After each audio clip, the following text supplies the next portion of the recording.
Okay, so Getaway. This is the new film from Steffen Haars, written by Nick Frost. Right, it is produced by Maxime Coutre, John Hegman, Miles Ketley, Lee Kim, Nick Spicer, Aram Turkazan, and Nick Frost. It's executive produced by Nate Bolletin, Jennifer Erickson, Patrick Fleischer, Pip Noog, and Vince Totino. It is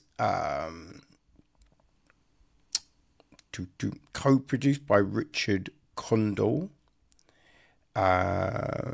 with line production from Mika Pajun and Lily Pilt. Hybrid was behind the music. Joris Kerbosch took care of cinematography. Brian Ent edits. Right. Melissa Kostun Buddha was down with the casting. Peugeot Rossi is production design. Aki Takar is art direction. Costume design, we have Rita Peteri and Jane Kajalanian, I think.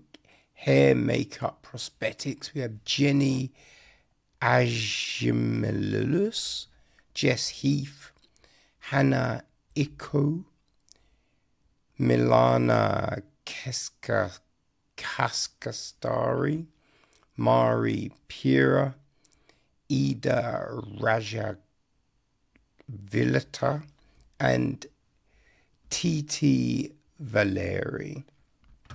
Our cast. Right, so Nick Frost is Richard. His wife Susan is Ashlyn Bay. Their their daughter Jessie is played by Maisie Ayres, and their son Sam is played by Sebastian Croft. We've got Clara, played by Anita Sukkari. And then some of the other islanders played by Jarmo Manpar, right? Petteri Hutunun, Vil Vertanen, Eero Milnov, and Juko Aloha. Right, the gist of the film is this. A family vacations to a remote getaway takes an unexpected turn when they discover the island they're on is inhabited by a serial killer. Bum, bum, bum. So, yeah, Getaway. Right now, like stated as the first film that Nick Frost has written on his J's, right? There's usually he's co-wrote with like Simon Pegg mostly, right? But this one, solo effort. It seemed to have taken a lot of different shifts production wise, changed its title, and for me watching this film, it did feel like a film of two halves, right? Maybe not two halves, maybe two and a third, right? Because there's this shift in the film, and I think it's probably in the last third rather than halfway through. But that's what this film seems to be. And yeah, it's a hard one to talk about because you do not want to give away any of the minutiae, right? Any of the what leads to this shift. So there's that. But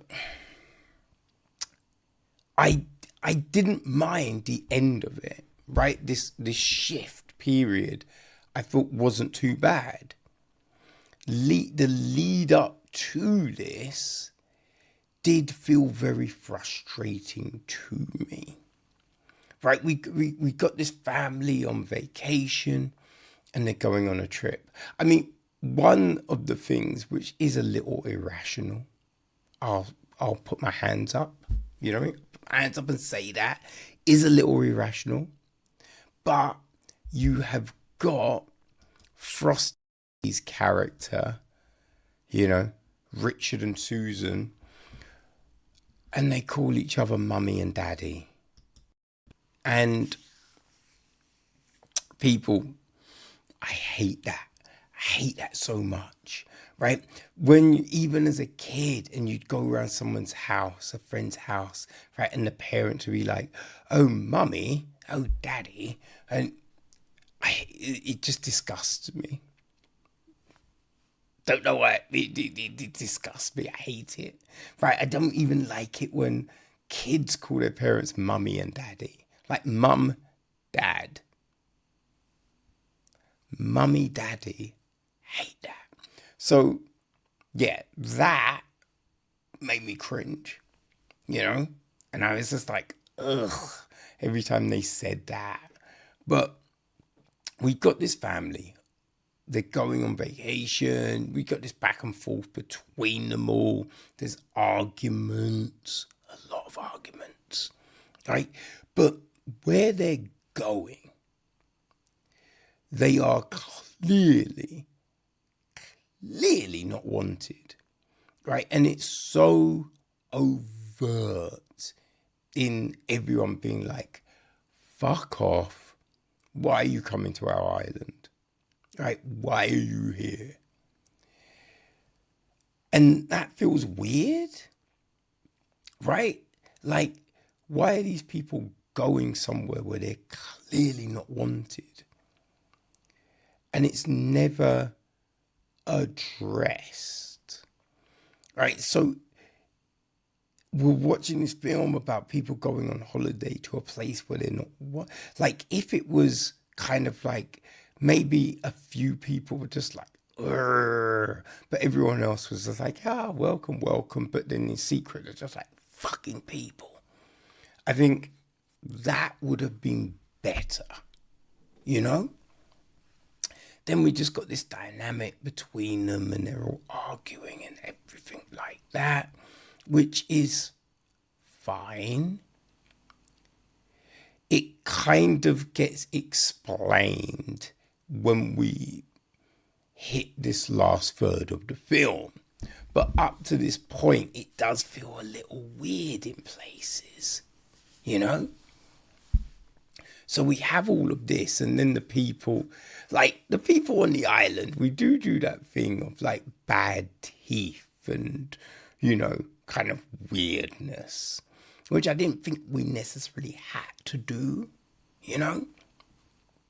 But it's all around this kind of folklore tragedy, right? And the history of it and everything like that. So, as I said, the first part of this, it's not that it's terrible or like, I just didn't really think it was explained, right? And when I say explained, I never mean, right? We need everything broken down to you. But you just want certain actions to feel rational, right?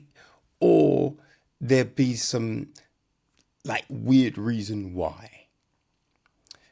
And I don't think we get that. You know what I mean? I don't think we get that. Now, as I said, some of the arguments and all of this get explained. And I did enjoy that in the last bit of the film. But it's a Nick Frost film, right? And I couldn't finish Hot Fuzz because of a joke, which it's not even a joke. It was something that was said, and I just was like, they dropped the N-bomb, essentially, right? I think that was Hot Fuzz. It was, what was whatever the first film in their stupid Cornetto trilogy, it was that one, right? And I find it in this stuff, you do get certain lines where you're just like, wait, what the fuck? Now, there's nothing as jarring in this, but there is a reference to pegging. And you're just like, wait, what? Like, the reference doesn't really make any sort of sense. And it is kind of foul, right? I'm not a fan of pegging. You know what I mean? It's nothing that's ever floated my boat. And I'm not one of those people that you got to try everything, because I really don't. But to each their own. If you want to do that, hey, all gravy, baby. There was a funny thing about it in Broad City, right?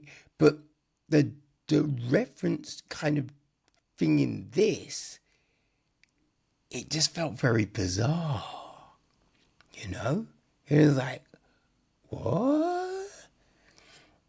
So we have that, and there are kind of things where you're just like, but why would you put yourself in that situation? Or surely you could see the consequences of that, so you would do this other thing, right? So the last third isn't perfect by any means, but I enjoyed it a lot more than the first two parts of this film. So yeah, Getaway is an odd one for me. It's an odd one. I do feel, if you're probably a fan of Pegg and Frost's other work, Pegg's not a part of this, but when I say that, you liked World's End, you liked Hot Fuzz, you liked... I cannot for the life of me think of what that other fucking film was. And actually, I think that was the film with the N-word drop in it. But if you like those films, then I think you probably would like Getaway. So it's got that odd release schedule, this one, right? Because it is, it's already been, it's done the festival circuit, right? And it's dropping on Sky Cinema in the UK now. I don't have a date for when it's dropping on Shudder in the States. It could be the same.